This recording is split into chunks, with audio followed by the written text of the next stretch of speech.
आप सब। Welcome to you all my YouTube channel is your concepts. आज मैं आपके लिए लेके आई हूँ डिस्टेंस टाइम ग्राफ के सेकंड पार्ट के साथ।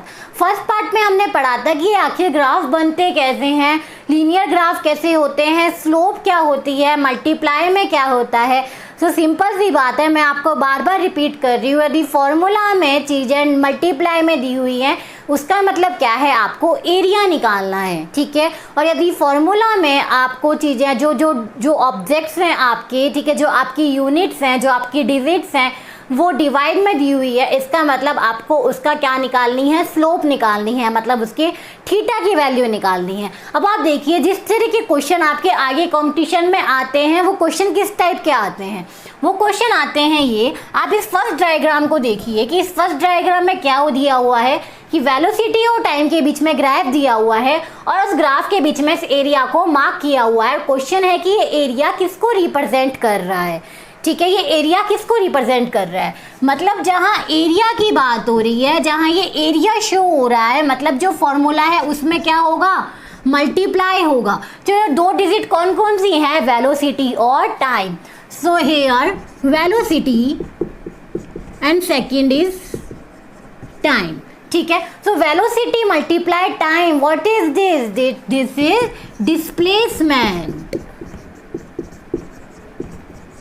Okay, so again I will repeat, जब क्या है, जब ये चीज़ें मल्टीप्लाई में है तो ये किसको, जो मल्टीप्लाई में है तो ये किसको रिप्रेजेंट कर रही है, डिस्प्लेसमेंट को, क्योंकि जो velocity multiplies time is displacement. तो ये जो एरिया है ये एरिया रिप्रेजेंट कर रहा है आपके डिस्प्लेसमेंट को। इस तरह के क्वेश्चन आते हैं भैया, सीधी सी बात है।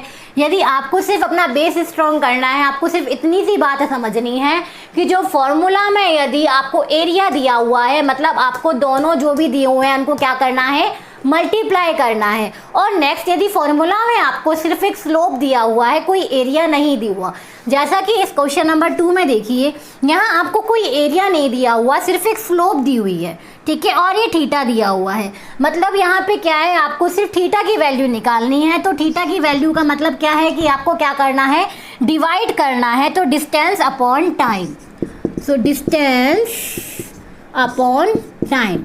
So what is distance upon time? Distance upon time is equal to speed, ठीक है। तो ये जो ग्राफ है ये किसको रिप्रेजेंट कर रहा है, ये जो लाइन है ये डिस्टेंस टाइम लाइन है और ये स्पीड को रिप्रेजेंट कर रही है, क्योंकि यहाँ पे किसी भी तरह का एरिया नहीं है, यहाँ पे सिर्फ एक स्लोप है और आपको थीटा दे रखा है, ठीक है। तो मतलब ये लाइन आपकी स्पीड को रिप्रेजेंट कर रही है क्योंकि ये डिवाइड में है, और ये एरिया आपके डिस्प्लेसमेंट को रिप्रेजेंट कर रहा है क्योंकि एरिया का मतलब मल्टीप्लाई और velocity multiply by time is equal to displacement. चुकी हूँ कि जब फॉर्मूला में मल्टीप्लाई दिया हुआ है तो मतलब उसके एरिया को ग्राफ में हाईलाइट कर रखा होगा, और यदि इस ग्राफ में इसके स्लोप को या थीटा को हाईलाइट किया हुआ है तो मतलब जो फॉर्मूला में वो क्या है, वो डिवाइड में दिया हुआ है। तो यहाँ पे देखिए थर्ड क्वेश्चन में आपको वही क्वेश्चन करा रही हूँ जो बार बार एग्जाम्स में रिपीट होते हैं। अभी थर्ड क्वेश्चन में देखिए, एक्स एक्सिस पे लिया हुआ है टाइम और वाई एक्सिस पे लिया हुआ है डिस्प्लेसमेंट, ठीक है। और टाइम और डिस्प्लेसमेंट के बीच में इन्होंने किसको हाईलाइट किया हुआ है, स्लोप को। तो जहाँ स्लोप है वहाँ क्या है, डिवाइड में करना है। मतलब क्या करना है, displacement divide by time, okay. So displacement divide by time, what is this, this is velocity, okay. So ये ग्राफ आपकी किसको दिखा रहा है, ये ग्राफ, ये लाइन वेलोसिटी को दिखा रही है, क्योंकि यहाँ है डिस्प्लेसमेंट और यहाँ है टाइम और ये स्लोप है और ये थीटा है। तो यहाँ पे ये ग्राफ आपकी वेलोसिटी को रिप्रेजेंट कर रही है क्योंकि displacement upon time is velocity, okay. So यहाँ पे भी सीधी से एक क्वेश्चन और बनता है, ए और बी, कार ए है और कार बी है, तो यहाँ कार ए की वेलोसिटी और बी की वेलोसिटी में क्या डिफरेंस है, और कार ए और बी की वेलोसिटी बराबर है, या फिर कार ए की वेलोसिटी कम है और बी की ज़्यादा है, या फिर बी की कम है और ए की वेलोसिटी ज़्यादा है। तो देखो आंसर क्या होगा, मैं बोल रही हूँ ये डिपेंड करता है थीटा पे, क्योंकि जो वेलोसिटी है वो डिस्प्लेसमेंट डिवाइड बाय टाइम है, तो ये डिपेंड करेगा थीटा पे। यहाँ पे थीटा जो है वो छोटा है और ये जो बी से एक्स एक्सिस के बीच में जो थीटा है वो बड़ा है, तो सिंपल सी बात है कि जो v की वेलोसिटी है वो a से ज़्यादा होगी। मतलब जो b की वेलोसिटी है वो a से ज़्यादा होगी। ये हमने सिर्फ इस डायग्राम को, इस ग्राफ को देख के ही बता दिया कि यहाँ थीटा की वैल्यू b के लिए ज़्यादा है, इसलिए v की वेलोसिटी a की वेलोसिटी से ज़्यादा होगी। ये है इस ग्राफ के फायदे। ठीक है, अब नेक्स्ट है ये वेलोसिटी और टाइम, और यहाँ पे किससे हाईलाइट किया हुआ है हमने, एरिया को।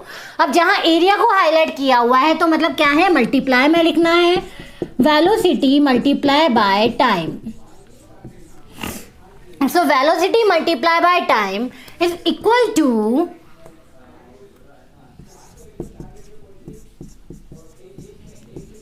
डिस्प्लेसमेंट। ठीक है, तो मतलब कि ये जो एरिया है ये किसको रिप्रेजेंट कर रहा है, ये एरिया आपके डिस्प्लेसमेंट को रिप्रेजेंट कर रहा है। ठीक है, ये एरिया डिस्प्लेसमेंट को प्रेजेंट कर रहा है, क्योंकि velocity multiply by time is equal to displacement. तो आप कैसे भी किसी भी ग्राफ को देख के बता सकते हैं कि ग्राफ में एरिया दे रखा है, मतलब आपको क्या है, मल्टीप्लाई करना है उसके एक्स एक्सिस और वाई एक्सिस को। मल्टीप्लाई करने पर जो टर्म आती है वो ही वो ग्राफ दिखा रहा है।